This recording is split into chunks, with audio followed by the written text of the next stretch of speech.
전 인류를 하나로 묶는 공통점, 그것은 바로 사람들은 행복해지고 싶다. 사람들은 행복을 원한다. 그 욕망이 있습니다.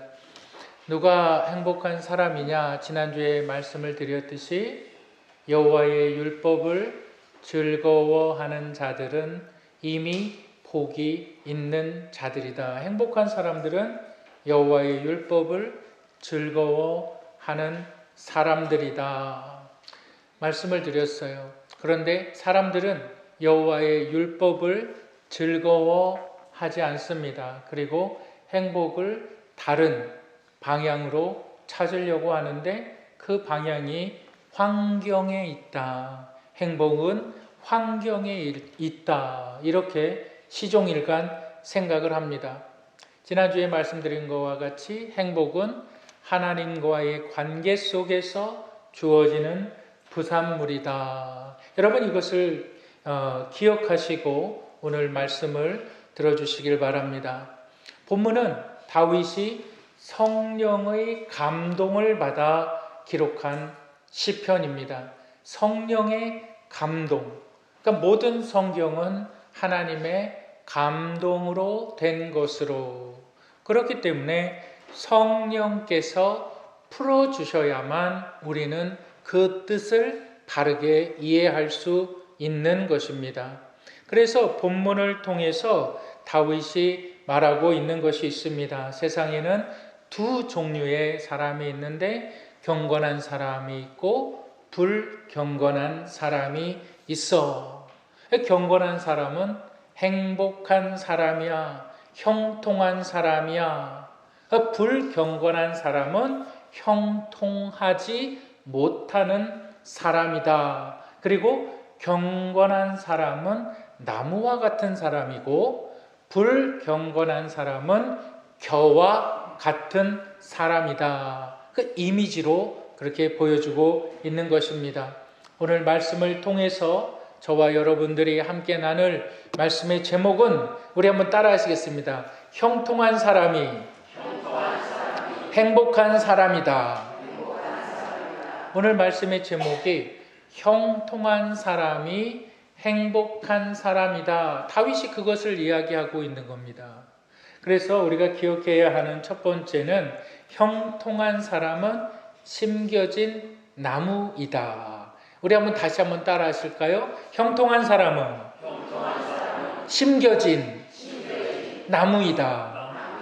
형통한 사람이 행복한 사람입니다. 왜 형통한 사람이 행복한 사람일까요?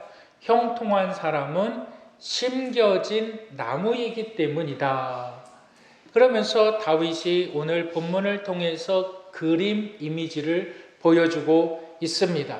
경건한 사람, 하나님을 믿는 사람은 나무와 같은 사람인데 불경건한 사람은 겨와 같은 사람이다. 겨 다 아십니까? 우리 한번 이미지 한번 보여줘 보세요. 겨를 한번 좀 보여줘 보세요. 여러분 다 아시다시피 겨입니다.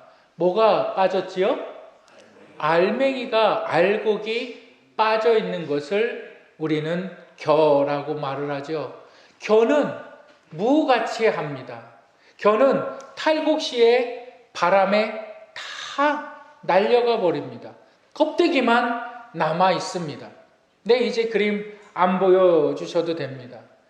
그런데 불경건한 사람이 겨와 같은 사람이다. 그들은 삶에 알맹이가 없다. 우리 본문 4절을 한번 읽어보실까요? 본문 4절 다 같이 읽겠습니다. 시작.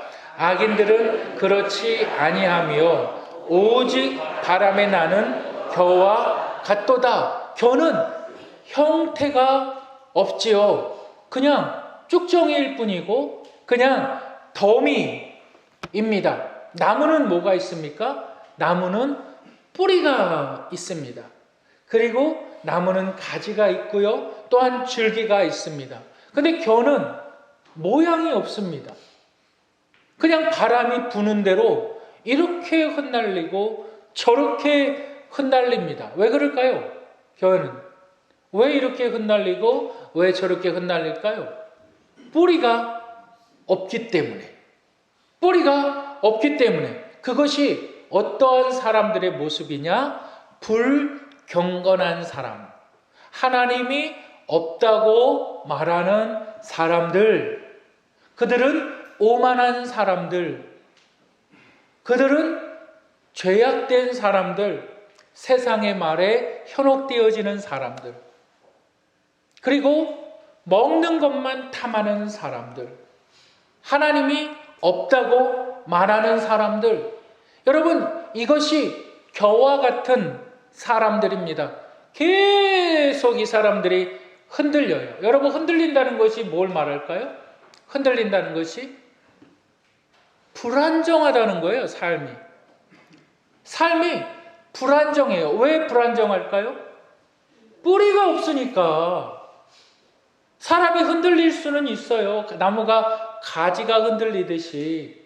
근데 겨는 흔들리는 게 아니라 날려간다고요. 날려간다고요.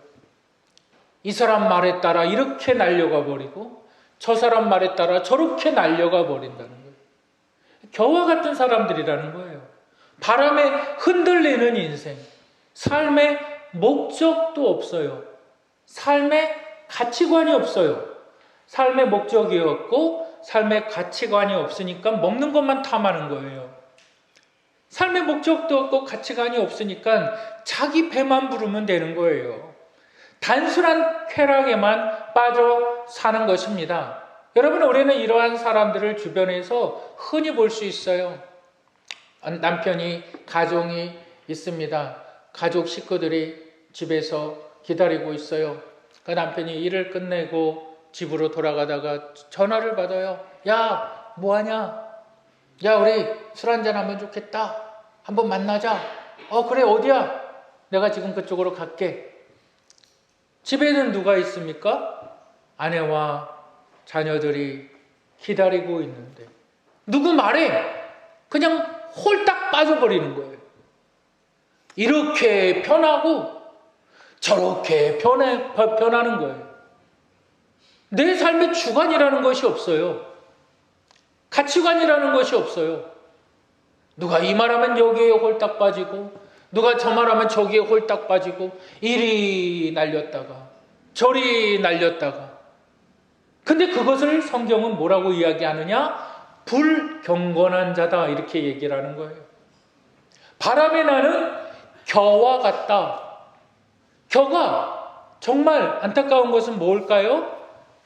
알맹이가 없다 이거예요. 알맹이가, 쓸모가 없다 이 말이에요. 여러분, 우리의 삶의 겨와 같은 사람들은 알맹이를 잃어버리는 사람들이에요. 잃어버린 사람들이에요. 하나님이 사람을 창조하시고 사람을 통하여 하나님의 형상으로 창조하셨죠. 그러니까 하나님의 형상을 다른 말로 이야기하면 알곡이 되는 거예요. 하나님의 형상으로 인해서 사람들에게는 영적인 능력이 생긴 거예요. 하나님께 기도할 수 있고 하나님의 뜻을 구할 수가 있고 하나님께 예배할 수 있고 하나님과 교제할 수 있고. 그런데 아담의 범죄로 인하여서 이 영적 기능이 상실되어져 버렸다. 그러니까 아담의 범죄의 바이러스가 모든 인류에게 영향을 미치게 되었다. 그래서 모든 사람들이 겨와 같은 알곡 없는 인생을 살아가고 있는 것이다. 그들은 뭐만을 위해서 살아갑니까? 자기 배만을 위해서 살아가는 거예요. 뭐만을 위해서 살아갑니까? 자기 유익만을 위해서 살아가는 거예요. 그게 최선의 인생인 것 같아요. 그게 인생을 잘 사는 것 같아요. 왜? 자기는 껍데기니까. 알곡을 잃어버렸으니까. 내 삶에 목적도 없고 내 삶에 방향도 없어요. 나만 배부르면 다인 거예요. 나만 배부르게 살다가 그냥 죽으면 되는 거예요. 죽음 후에 있긴 뭐가 있어? 누가 죽어봐서 누가 죽음 후에 무슨 세계가 있는 거를 누가 가보기나 했어? 오만한 자. 하나님이 없다고 말하는 자. 그렇게 사는 거예요. 겨와 같은 인생. 이렇게 날리고 저렇게 날리고 다람쥐 마치 쳇바퀴 돌듯이 아무런 삶의 방향도 없으면서 정작 본인은 늘 새로운 걸 추구해요. 늘 새로운 거, 늘 좋은 거. 근데 그의 삶은 전혀 달라지지가 않는 거죠. 마치 배가 부둣가에 묶여있는 배가 내가 어디로 갈까 어디로 갈까 어디로 갈까 막 항해를 한다고 생각을 해보세요. 근데 배는 부둣가에 묶여져 있어요. 아무리 엔진을 틀고 아무리 뭘 하려고 해도 묶여져 있기 때문에 안 되는 거예요. 이게 겨와 같은 인생. 이게 불행한 사람들이라는 거예요. 너무나 불행한 사람들이라는 거예요. 이 겨와 같은 인생에 대해서 우리 주님 뭐라고 말씀하셨을까요? 우리 마태복음 13장 30절을 읽어보실까요? 마태복음 13장 30절 읽겠습니다. 시작.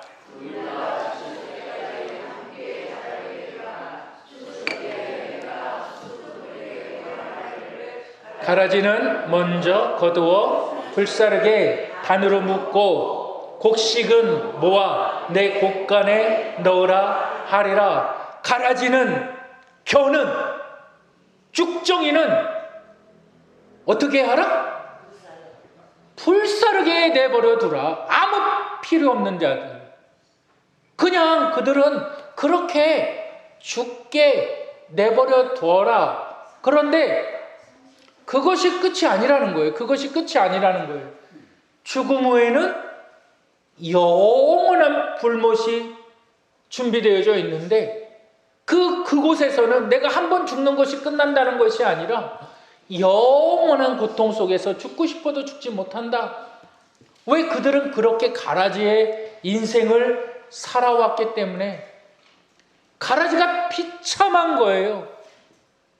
근데 이 비참함이 얼마나 심각한지 자기들은 그 뜻을 잘 모르는 거예요. 왜? 말씀을 깨닫지 못하니까. 말씀을 알지 못하니까. 여러분, 우리 본문 3절. 네, 우리 본문 3절을 한번 다 같이 읽겠습니다. 본문 3절 읽겠습니다. 시작. 시냇가에 심은 나무가 철을 따라 열매를 맺으며 그 잎사귀가 마르지 아니함 같으니 그가 하는 모든 일이 다 형통하리로다. 가라지는 불경건한 자인데, 가라지는 불경건한 자인데 경건한 자가 있다. 그는 형통한 자이다. 왜 형통할까요? 왜 형통할까요? 권사님, 우리 여기 좀 보세요. 여기 좀 보세요. 왜 형통한 자일까요? 시냇가에 심겨진 나무이기 때문에. 여러분, 이 말씀을 잘 한번 묵상을 해보시길 바랍니다. 나무가 스스로 시냇가에 심겨져서 자연적으로 자라났다는 것이 아니라 누군가 나무를 뽑아다가 시냇가에다 심겨놨다는 거예요. 여러분, 이것을 한번 잘 깊이 생각해 보시길 바랍니다. 심겨졌다고요. 내가 겨와 같은 인생인데 하나님께서 나를 나무 되게 하셨다고요. 그런데 그 나무가 어디에 심겨졌습니까? 시냇가에 심겨졌다는 것은 뭘 말할까요? 그 수분을 다 공급받도록. 그런데 하나님께서 왜 시냇가에 심으셨다고 말합니까? 왜 시냇가에? 열매 맺게 하기 위해서. 보세요. 나무를 심은 분도 하나님이시고 그 위치에 심은 분도 하나님이시고 물을 공급해 주시는 분도 하나님이시고 열매를 맺게 해주시는 분도 하나님이시고 그가 형통한 자이다. 여러분, 우리는 형통이라는 것을 생각할 때에 내가 형통의 축복을 누리게 해주십시오. 내가 장수하고 내가 병에 안 걸리고 내가 하는 일마다 잘 되는 것을 우리는 형통이라고 생각할 때가 있습니다. 그런데 전혀 그렇지 않습니다. 성경은 당신이 오래 사는 것을 형통하다, 당신이 하는 일마다 잘 되는 것을 형통하다, 성경은 그렇게 이야기하지 않습니다. 내가 건강한 것이 형통하다, 성경은 절대 그렇게 얘기하고 있지 않습니다. 성경이 이야기하는 형통이라는 것은 장애물이 있을 때, 벽과 같은 장애물이 있을 때 그것을 뚫는 것을 형통이라 말합니다. 뚫는 것을 형통이라고 말하고 계속적으로 전진해서 목적지까지 도달하는 것을 형통이라고 말을 합니다. 그러니까 내 앞에 장애물이 있어요. 큰 산과 바위 같은 것이 있어요. 좌절하죠. 아유, 근심이 되지요. 어떡할까? 형통한 자는 근심 가운데 주저하는 것이 아니라 그걸 뚫고 나간다고요. 그것이 형통이라고요. 여러분, 창세기에서 욥을 보지 않으십니까? 여러분, 욥의 인생, 여러분 오늘날에도 그렇지요. 사람들이 왕따 당할 때 어떤 학생들은 왕따 당하면 자살까지 하죠. 내가 자살까지 해요. 그게 얼마나 큰 고통일까요? 근데 요셉은 누구로부터 왕따 당합니까? 형제들로부터 왕따 당해요. 그 왕따 당해서 어떻게 하죠? 형제들이 그를 애굽에 팔아버리잖아요. 그리고 요셉이 노예로 어디 시위대장 보디발의 집에 가죠. 근데 거기서 노예의 신분으로 열심히 일을 하죠. 그런데 누가 그를 유혹합니까? 보디발의 아내가 그를 유혹하죠. 그의 유혹을 거부했을 때 보디발의 아내가 그를 어디에 보냅니까? 감옥에 보내요. 여러분, 감옥에서 얼마나 칠흑 같은 감옥에서 무섭습니까? 쌍욕들이 오가고 누가 나를 때리지나 않을까? 누가 나를 해코지하지는 않을까? 얼마나 두려웠을까요? 근데 성경을 잘 읽어보세요. 팔려갈 때 성경은 그가 형통한 자가 돼요. 그가 감옥에 갈 때 그가 형통한 자가 돼요. 여러분, 우리 한번 창세기 39장 23절을 읽어보실까요? 창세기 39장 23절 우리 다 같이 한번 읽겠습니다. 시작.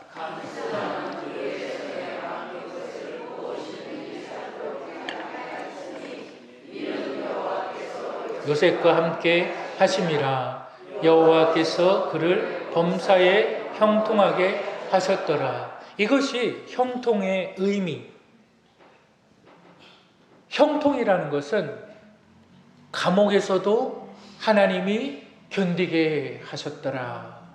형제들에게도 따돌림을 당할 때에도 견디게 하셨더라. 이겨 나아가게 하셨더라. 가난 가운데에서도 이겨 나아가게 하셨더라.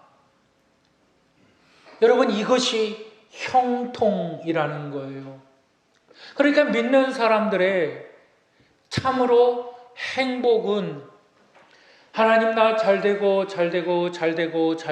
잘되게 해주세요. 우리가 그렇게 기도해야 되는 것이 아니라 하나님은 나를 형통케 하신 사실을 믿으셔야만 합니다. 나에게 다가오는 문제 앞에, 고민 앞에, 걱정 앞에, 근심 앞에, 질병 앞에 나는 형통한 자이다. 하나님이 뚫고 나아가게 하신다. 그런데 중요한 것이 있어요. 목적지에까지 이룰 때까지, 하나님 나라에 이룰 때까지 계속 전진하게 하신다. 그것이 경건한 자, 그것이 알곡인 사람들, 그것이 행복한 사람들. 여러분, 행복은요 로또에 당첨되는 것을 성경은 행복이라고 말하는 것이 아니라, 행복은요, 하나님께서 나와 함께 하심으로 말미암아 요나 물고기 뱃속에서도 요나와 함께 하신 하나님. 왜 요나의 뱃속에서 함께 하셨을까요? 왜 요나의 뱃속에서 함께 하셨을까요? 자기를 죽이려는 이세벨의 정말 험악한 폭력을 피하기 위해서 엘리야가 도망가죠. 그리고 나서 어디에서 죽기를 고합니까? 로뎀 나무가에서 나 좀 죽여주시옵소서. 왜? 지쳤거든요. 도망 다니는 것이 지쳤거든요. 온 나라의 현상수배를 다 때려버렸어요. 누구든지 엘리야만 보면 잡아쳐 죽여버려라. 얼마나 두렵겠어요. 얼마나 겁이 났겠어요. 모든 군사들이, 경찰들이 눈에 불을 켜고 자신을 잡으려고 하는데 엘리야가 지쳤어요. 그리고 하나님 앞에 로뎀 나무가에서 기도합니다. 뭐라고 기도하죠? 내 생명을 취하여 주시옵소서. 나 좀 죽여주세요. 이 말이에요. 그러니까 하나님께서 어떻게 하시죠? 하나님께서 너 몸부터 챙겨라. 너는 나의 쓰는 그릇이다. 너 몸부터 챙겨라. 까마귀를 통해서 먹을 것을 공급해 주시고 일어날 힘을 주시고 일어나 나아가게 하시는 것을 형통이라고 말하는 거예요. 우리가 그래서 형통한 자라는 거예요. 그래서 우리가 행복한 자라는 거예요. 여러분, 형통한 사람은 행복한 사람입니다. 여러분, 이것을 믿으시기를 바랍니다. 두 번째로 행복한 사람, 형통한 사람이 행복하다 해서 우리가 기억해야 하는 두 번째가 있는데, 우리 한번 따라 하시겠습니다. 형통한 사람은 하나님께서 원하는 열매를 맺는다. 네, 하나님께서 나를, 아무것도 아닌 겨와 같은 나를, 범죄한 나를, 하나님께서 나를 시냇가에, 시냇물이 흐르는 그러한 시냇가에 나를 심겨 놓으셨어요. 그리고 나서 열매를, 그 시절을 따라 열매를 맺게 하신다. 그리고서 하는 말이 이거예요. 그가 하는 모든 일마다 다 형통하리라. 형통의 의미에 대해서 바로 이해하셨죠? 내가 가난에 처할 줄도 알고, 내가 부에 처할 줄도 알고, 내가 높음에 처할 줄도 알고, 낮음에 처할 줄도 알고, 형통은 하나님과 함께 있는 것. 그런데 중요한 것은 뭐냐? 하나님께서 그 형통의 열매를 맺게 하신다. 나를 통해서 하나님은 하나님의 열매를 맺게 하신다. 지난주에 저희가 베트남에 선교하는 박현수 목사님, 저희가 우리 선교회장님들하고 다녀온 그 지역에서 박현수 선교사님이 이제 우물 기르는 물탱크를 만드는 사역을 해요. 네. 그 물탱크 하나를 딱 만드는데, 그 물탱크 하나를 딱 만들었을 때 그 마을의 모든 사람들이 축제가 벌어졌어요. 왜? 그 물탱크가 없을 때 물을 기르러 몇 킬로를 내려가야 돼요. 참 그거 딱 떠오르는 것이, 제가 강영래 권사님 그때 신방을 드릴 때 강영래 권사님이 그런 하소연을 하셨어요. 얼마나 춥고 얼마나 손이 시린지 빨래를 하기 위해서 몇 리는 걸어가서 빨래를 해갖고 오는데 지금도 그때 생각하면 징글징글하다. 징글징글하다. 그 말씀하신 게 제 머릿속에 딱 남아있어요. 얼마나 고통스러웠던지. 그 빨래를 하기 위해서 추운 냇가에 가서 그러면은 막 손도 얼고 빨랫감도 다 갖고 오면 다 얼어버리는 그러한 상황. 그것을 지나오셨지요. 근데 박현수 선교사님이 그 한 지역에 물탱크 만드는 사역을 해요. 그것을 통해서 사람들이 이제는 그 먼 곳까지 가지 않아요. 우리 한번 영상을 한번 보여주시겠습니다. 영상을 소리 키워서 좀 보여주세요.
안녕하세요. 오케이.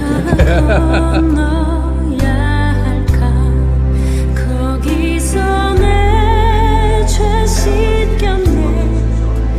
이제 주의 사랑이 나를 향해 흐르네.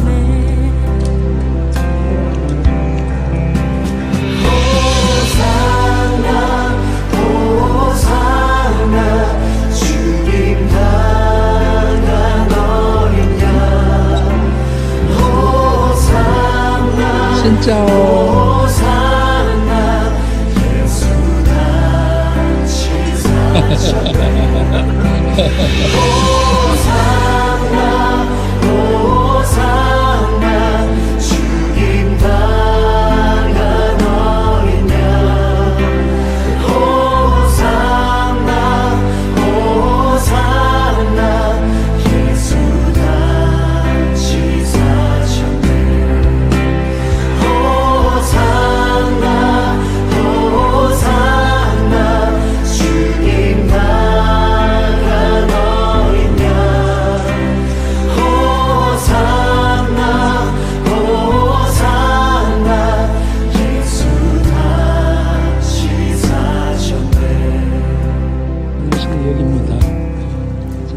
깊은 강에서 주가 나를 일으키셨도다.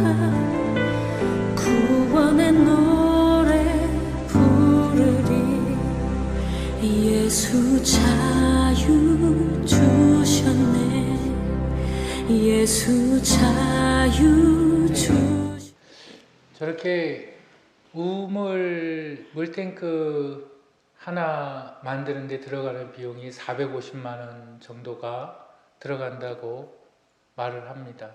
450만 원, 물론 지금같이 어려운 시대에 정말 큰 돈입니다. 그런데 여러분 한번 생각해 보시길 바랍니다. 내가 물탱크를 아영생 침례교회 아무개 권사, 하나님을 사랑하는 사람, 그 물을 먹을 때마다 그 물을 필요로 하는 사람들이 그 꿈을 키워가면서 나도 이러한 사람이 돼야 되겠다. 나도 이렇게 좋은 일을 하는 사람이 되어야 되겠다. 여러분, 저는 이 일에 여러분들이 동참해 주시기를 바랍니다. 정말 마음에 감동이 되시고 그러면 지금 선교사님께서 3,000km 저한테 영상을 보내주시는 것들이 있는데 3,000km 태국과 라오스 지역을 오지를 다니면서 그 어려운 지역에 지금 물탱크 설치하는 일들을 하시고 계십니다. 여러분, 이것이 하나님의 선함의 열매, 내 의지적으로 내가 기부하는 것이 아니라 내가 하나님의 심기운 자이면 하나님의 선한 일에 쓰임을 받아야 한다. 그것이 복 있는 사람, 행복한 사람. 여러분, 이것이 성경이 말하는 행복한 사람입니다. 여러분들 세상 사람들과 같이 행복을 성공에 있다고, 성공을 물질에 있다고, 장수하는 것에 있다고 생각하십니까? 성경을 오해하시는 것입니다. 성경은 형통한 자가 행복한 자다, 이것을 이야기하고 있습니다. 여러분들은 가라지입니까? 여러분들은 심겨진 나무입니까? 가라지의 삶에는 만족이 없어요. 늘 불안해요. 늘 불평이에요. 왜?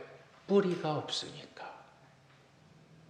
그러나 나무는 흔들려도 어려움이 와도 열매를 맺어요. 왜 그렇습니까? 하나님이 심겨 놓으셨으니까. 여러분들은 행복한 분들이십니까? 아니면 가라지이십니까? 선함의 열매를 맺으며 나아가시는 분들이 되시기를 주님의 이름으로 축복합니다. 우리 함께 기도하시겠습니다.